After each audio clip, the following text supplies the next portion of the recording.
Hello everyone, this is Fine from Tech Giving Villa. I hope you all are well.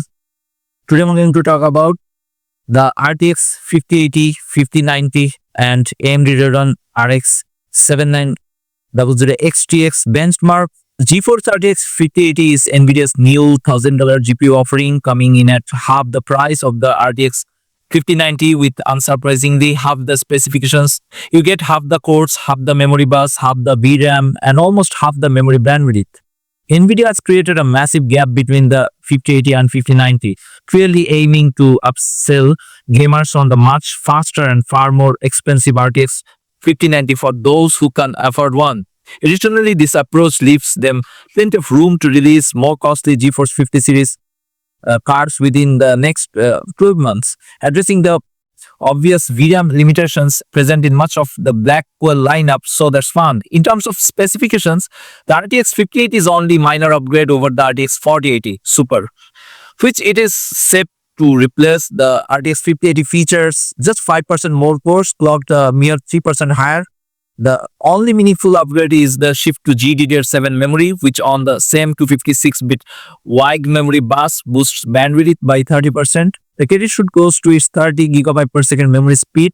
The previous gen RTX 4080 Super likely wasn't heavily memory limited, so the improvements here are expected to result in only a modest performance gains. Of course, we're about to dive into the numbers to confirm this.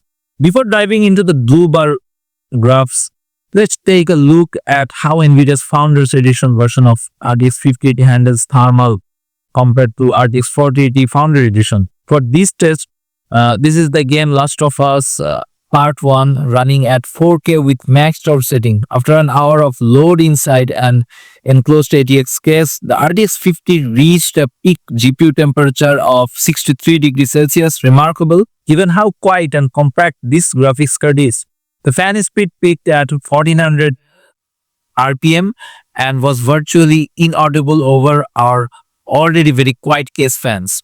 The cores maintained an average clock speed of 2655 MHz with an average GPU power draw of 266 watts. Meanwhile, the memory temperature peaked at 72 degrees Celsius. By comparison, the RTX 4080 Founders Edition peaked at 62 degrees Celsius with a memory temperature of 74 degrees Celsius and fans spinning at just over 1300 RPM. It's clear that the RTX 5080 design is more efficient, at least in terms of physical size. However, when ignoring the size difference, the thermal performance between the two cards is nearly identical. So while the new Founder Edition model delivers great results in terms of thermals and efficiency, the real question is how does it perform in terms of FPS? If you are new in my channel, then please subscribe and press the bell icon for future notifications and upcoming videos. I have another channel named Awesome Tech Gaming Pro, where I upload similar kind of tech videos like TV comparison, sound system, home theater, graphics card. You can check and subscribe. Starting with Marvel Rivals at 1440p, the new RTX 5080 achieved 108 FPS, making it just 8% faster than the 7900 XTX and 14% faster than the 4080 Super. It also only 9% slower than the RTX 4090, which isn't bad considering it should cost significantly less. Now, if you see the Stalker 2 Heart of Chernobyl, the Stalker 2 where the RTX 5080 is only 4% faster than the 4080 Super at 1440p and just 3% ahead of 7900 XTX. The Counter-Strike 2, the 5080 struggles in Counter-Strike 2, coming in 4% slower than the 4080 Super at 1440p and a significant 13% slower than the 7900 XTX. The God of War Ragnarok results were also disappointing at 1440p. The 5080 was just 4% faster than the RTX 4080 Super and again fell behind the AMD Radeon 7900 XTX, though only by a few frames. For some reason, the new GeForce 50 series GPUs perform particularly poorly in Delta Force at 1440p. The RTX 5080 was 10% slower than the RTX 4080 Super and 12% slower than the 7900 XTX, an abysmal result.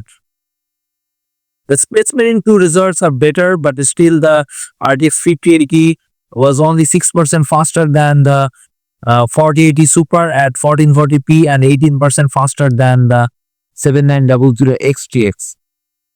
If you see the Star Wars ZD Survivor, performance in Star Wars ZD Survivor is also disappointing. At 1440p, the RTX 5080 was just 2% faster than the 7900 XTX and 5% faster than the RTX 4080 Super. For a Plague Tale, Requiem delivers more reasonable gains compared to most other titles tested. The RTX 5080 was 15% faster than the RTX 4080 Super at 1440p and 18% faster than the AMD Radeon 7900 XTX. The most popular game Cyberpunk 2077 Phantom Liberty. Even in Cyberpunk 2077, performance remains underwhelming. At 1440p, the RTX 5080 was just 9% faster than the RTX 4080 Super and 7% ahead of the AMD Radeon 7900 XTX. For Dying Light 2, in Dying Light 2, the 5080 was 12% faster than the RTX 4080 Super at 1440p and 11% ahead of the 7900 XTX. Another underwhelming results. For Dragon Age, which delivers only modest gains with a 9% uplift over the 4080 Super at 1440p and a 15% increase over the 7900 XTX. In War Thunder at 1440p, the RTX 5080 only manages to match the RTX 4080 Super. However, this still makes it significantly faster than the 7900 XTX. As AMD Radeon GPUs perform poorly in this title when using the default DirectX 11 mode, performance is considerably better with DirectX 12, but for now that API remains labeled as beta and is not the default. If you see the Marvel's Spider-Man Remastered, performance in Spider-Man Remastered is disappointing. While 1440p results may be somewhat CPU limited, this is not the case at 4K. Yet the RTX 5080 still only manages to match the RTX 4080 Super and AMD Radeon 7900 XTX. The last game you see, the Hogwarts Legacy, which graphics is very good and insane looking visuals. Next up is this game where at 1440p the RTX 5080 is just 12% faster than the RTX 4080 Super, but actually 5% slower than the AMD Radeon 7900 XTX. Increasing the resolution to 4K provides some improvement. So what's your thought about this newly released GeForce RTX 5080, GeForce RTX 5090 and AMD Radeon RX 7900 XTX previous generation AMD card? You will judge which card you buy. So tell me your thought about newly released RTX 5080. Please write in the comments below. That's it from now.